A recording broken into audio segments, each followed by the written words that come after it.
าวเหนียวมะม่วงส้มตำและลาบนะคะก่อกำเนิดมาจากประเทศลาวนะคะนี่เป็นคำพูดของสาวลาวชาวอเมริกันนะคะในรายการทีวีแห่งหนึ่งในประเทศสหรัฐอเมริกาค่ะในรายการเนี่ยนางได้มีการพูดว่าภาคอีสานนะคะในอดีตเนี่ยเคยเป็นส่วนหนึ่งของประเทศลาวและอาหารเหล่านี้ไม่ว่าจะเป็น papaya salad นะคะหรือว่าส้มตำข้าวเหนียวมะม่วง mango sticky rice นะคะหรือแม้กระทั่ง larb นะคะทั้ง3อาหารนี้เอาจริงๆแล้วเนี่ย ethnically Laotian ก็คือเอาจริงแล้วเป็นของชาวลาวนะคะเพื่อนๆมองว่ายังไงกันบ้างหรือว่านักประวัติศาสตร์ช่วยบอกเจฟหน่อยได้ไหมว่าเฮ้ยอาหารไทยเหล่านี้เป็นของชาวลาวจริงๆเหรอแก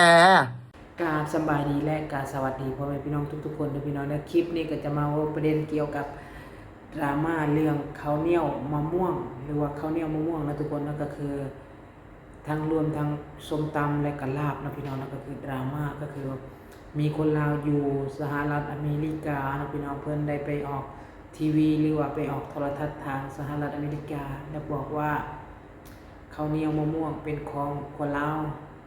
และก็ส้มตำก็เป็นของคนลาวแล้วก็ลาบก็เป็นของคนลาวนะพี่น้องเนาะออริจินอลก็คือเป็นของคนลาวนะพี่น้องก็คือตอนนี้ก็เป็นกระแสดราม่านะพี่น้องก็คือแปลว่าประเทศไทยก็ว่าประเทศไทยเป็นของไทยนะพี่น้อง ส่วนประเทศลาวก็ว่าเป็นของลาวนะพี่น้องอันนี้ก็บ่ฮู้ว่าสิเป็นจังไดนะพี่น้องส่วนข้าวเหนียวมะม่วงนะพี่น้องอันนี้เว้าในมุมของคอยเป็นคนบ้านนอกนะพี่น้องนะคนแถวชนบทนะที่เฮาได้กินมะม่วงก็จะเป็นมะม่วงที่มันเป็นลูกน้อยๆนะพี่น้องซ้ำแขนแล้วก็ลุดแขนเนี่ยนะจะเอาข้าวอันยัดใช้ก็คือข้าวแต่เขาบ่ได้เอิ้นว่าข้าวเหนียวมะม่วงนะพี่น้องแต่เขาเอิ้นว่าข้าวโปกนะว่าเอาข้าวเหนียวแล้วก็ยัดใส่มะม่วงนะพี่น้องมันเป็นภาษาลาวเขาจะเอิ้นว่ามะม่วงกะสอนะพี่น้องมะม่วงอะไรก็ไม่รู้มะม่วงเบาภาษาไทยเขาเอิ้นก็บ่ฮู้นะพี่น้องอาจจะผิดนะคนก็บ่ฮู้คือกันนะเป็นมะม่วงน้อยๆนะพี่น้องแล้วบัดนี้มันเป็นกระแสดราม่าพี่น้องก็คือคนลาวก็ว่าเป็นของคนลาวแล้วมันมีทางคนก็ไปเลื่อนเห็นมีโพสต์นึงนะพี่น้องก็บอกว่าคนลาวนี่ประเทศลาวนี่บ่มีมะพร้าวแล้วมันจะมีข้าวเหนียวมะพร้าวได้อย่างไรนะพี่น้องเพราะประเทศลาวบ่มีทะเลเนาะประมาณนี้นะพี่น้องก็คือเป็นกระแสดราม่ากันเนาะก็คือแบบว่ามีหลายอย่างนะพี่น้องลาวก็เป็นของคนลาวตอนนั้นก็มีดราม่าอีกเทื่อนึงนะพี่น้องก็คือไทยกับลาวนะพี่น้องเนาะก็คือสิว่าของลาวก็มันก็จักจังได๋นะพี่น้องสิว่าของไทยก็จักจังได๋เนาะก็คือแปลว่าตำบักหุ่งอยู่ประเทศหรือว่าส้มตำอยู่ประเทศลาวก็มีส้มตำอยู่ประเทศไทยก็มีถามว่ามันแตกต่างกันบ่มันก็บ่ได้ปานนั้นนะพี่น้องถ้าช่างเช่นตำรวงพระบางกับตำอยู่ประเทศไทยนี่มันแตกต่างกันแท้เพราะว่าเขาเฮ็ดเส้นใหญ่นะพี่น้องแต่ว่าตำส้มตำทั่วไปหรือว่าตำบักหุ่งทั่วไปนะพี่น้องมันก็คือกันเนาะมันจะแยกจังได๋ส้มตำก็ได้ผ่าและก็ไปตำใส่ครกเส้นเล็กเส้นหนาวคือกันนะพี่น้องก็ตามสูตรเลยนะพี่น้องมันบ่ฮู้นะพี่น้องก็คือแบบว่าวัฒนธรรมมันแถวๆประเทศลาวกับประเทศไทยมันคล้ายๆคือกันแฮงนะพี่น้องลาบอยู่ไทยก็มีลาบอยู่ลาวก็มีแตกต่างแต่ว่าปรุงใส่ผักแบบนั้นแบบนี้ใส่เครื่องปรุงแบบนั้นแบบนี้ซื่อๆนะพี่น้องลาบก็เอาซีนงัวคือกันซีนงัวซีน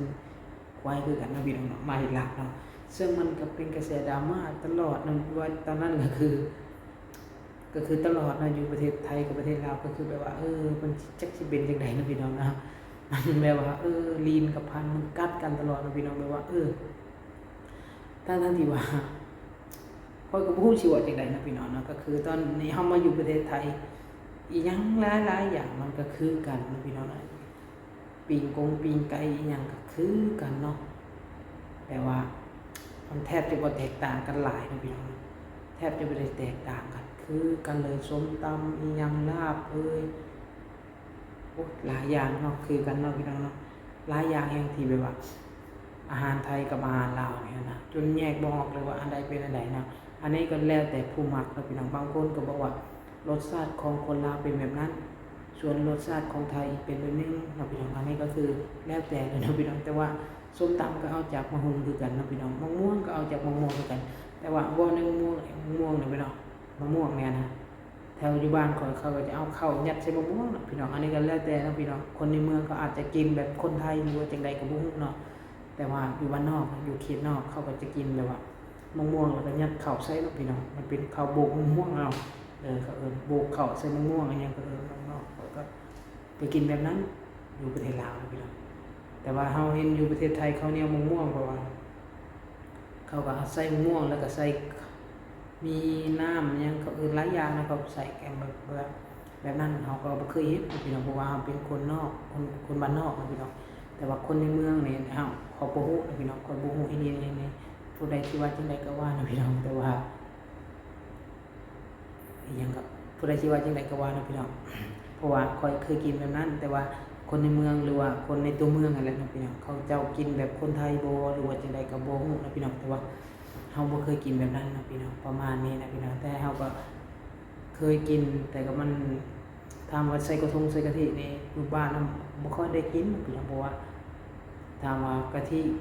ก็ชวนหลายแล้วก็เจ้าเฮ็ดกะทิก็สิเอามะพร้าวนะพี่น้องเอามะพร้าวแกงมาเฮ็ดแล้วเฮาสิกินลิ้นๆนี่มันบ่มีนะพี่น้องมันบ่มีแถวบ้านนะเขาบ่เคยเฮ็ดเลยว่าเอามะม่วงแล้วก็ต้มมะม่วงหุงอิหยังก็เอิ้นว่าหุงข้าวแล้วก็ใส่แบบว่าหวานๆนั่นนี่เคยกินข้าวเหนียวมะม่วงก็คือเขาขายในนี้ก็เลยลองซื้อกินตรงเนาะมันออกหวานๆนะพี่น้องข้าวก็หวานมะม่วงก็หวานอย่างประมาณนี้นะแต่บ่เคยกินนะพี่น้องก็แล้วแต่นะพี่น้องเนาะแต่สำหรับข้อยแล้วข้อยเห็นในประเทศไทยเนาะข้าวเหนียวมะม่วงแต่อยู่ลาวแบบข้าวโบกมะม่วงนะพี่น้องอันนี้ก็คือแล้วแต่เลยเนาะพี่น้องว่าสิมองในมุมใดเนาะส่วนคนลาวก็ข้อยก็บ่ได้เบิ่งคอมเมนต์นะพี่น้องบ่ได้เบิ่งคอมเมนต์อันนี้ต้องยอมรับว่าบ่ได้เบิ่งคอมเมนต์เห็นว่ามันเป็นกระแสก็เลยได้เข้าไปพังคลิปนะพี่น้องแล้วก็เห็นแล้วต้นคลิปอะไรนะพี่น้องข้อยก็เบิ่งจากนั้นเลยเนาะว่าเป็นกระแสดราม่าอย่างตอนแรกก็บ่ได้คิดว่ามันจะเป็นดราม่าเนาะก็เลยไปเบิ่งว่ามันเป็นหยังก็เลยเข้าไปเบิ่งนะพี่น้องโอ้เนาะเขาเนี่ยมะม่วงดราม่าอีกแล้วนะพี่น้องเนาะสรุปแล้วก็คือคนลาวก็มีบางคนพี่น้องออกมาว่าเขาเนี่ยมะม่วงเป็นของไทยมันถึกแล้วส่วนหลายนะไม่ส่วนหลายเด้คอมเมนต์นะพี่น้องบางคนนะบางคนก็บอกข้าวเหนียวเป็นของคนข้าวเหนียวมะม่วงเป็นของคนไทยมันถึกแล้วของส่วนของลาวมันจะมีเดี๋ยวจะขึ้นแน่ๆนะพี่น้องแม่พี่น้องหลายคนลาวสิเห็นคิดว่าจังไดนะพี่น้องแล้วก็คือส่วนหลายแล้วก็แต่ถ้าในภาพนะพี่น้องในภาพในคลิปนะก็อันนี้ก็ต้องยอมรับว่าน่าจะเป็นของคนไทยเนาะแต่ของคนลาวเราจะไม่ค่อยเห็นแบบนั้นนะพี่น้องแต่ก็บ่ฮู้ว่าในเมืองนะเพราะว่าเราเป็นคนนอกนะพี่น้องก็บ่เคยฮู้ว่าในเมืองเขาขายแบบใดเขาอยู่แบบใดนะพี่น้องเราจะเห็นแต่คนนอกเขาเคยกินนั่นแหละเนาะเอาจากประสบการณ์เขาเคยกินนะพี่น้องอันนี้เอาจากประสบการณ์ตัวเองนะพี่น้องและก็หมู่อีกหลายๆคนอยู่เขตเนาะเขาเจ้าก็น่าจะกินแบบนั้นเนาะบ่มีดอกกว่าที่เอาเฮ็ดแบบมีรูปเนาะปาดม่วงเลยมีแต่หลายๆคนส่วนหลายก็อยู่เขตเนาะเขาเจ้าแบบว่าบ่ได้ปาดแล้วเป็นเรียงๆสิเข้านะพี่น้องส่วนหลายแล้วมะม่วงสุกอีหยังก็อย่างนะพี่น้องถ้าปาดแล้วก็คือแม่นเอามาเข้าคุยกินรสนะพี่น้องบ่ได้ปาดเรียงให้มันสวยงามแบบนั้นถ้าสวยงามแบบนั้นเขาเจ้าจะเฮ็ดขายนะพี่น้องแต่ส่วนหลายเขาเจ้าจะกินเนี่ยปาดม่วงมาก็มีบางทีก็บีบแล้วก็เอาเขายัดใส่เลยนะเอาดึงเอาเม็ดมันออกแล้วก็เขายัดใส่กินไปเลยนะพี่น้องบอกแล้วก็น้ำลายไหลพี่น้องขอไปนะพี่น้องมันแล้วแต่นะพี่น้องในส่วนข้อยแล้วข้อยคิดว่าในของในภาพเป็นของไทยนะพี่น้องส่วนของเราก็คืออยู่ชนบทนะอันนี้บอกตามชนบทเนาะเรายำหลายเทื่อเนาะมันจะแตกต่างกันนะพี่น้องประมาณนี้นะพี่น้องในส่วนคนเคยกินมะม่วงใหญ่มะม่วงน้อยคนกับปากแต่คนกับเอาเข่ากินเลยเนาะพี่น้องนะปาดบางทีกับปาดชิดจานปาดเจียงแล้วก็จิ้มมะม่วงแล้วก็เอาเข่าตามไปเนาะประมาณนี้นะพี่น้องเนาะ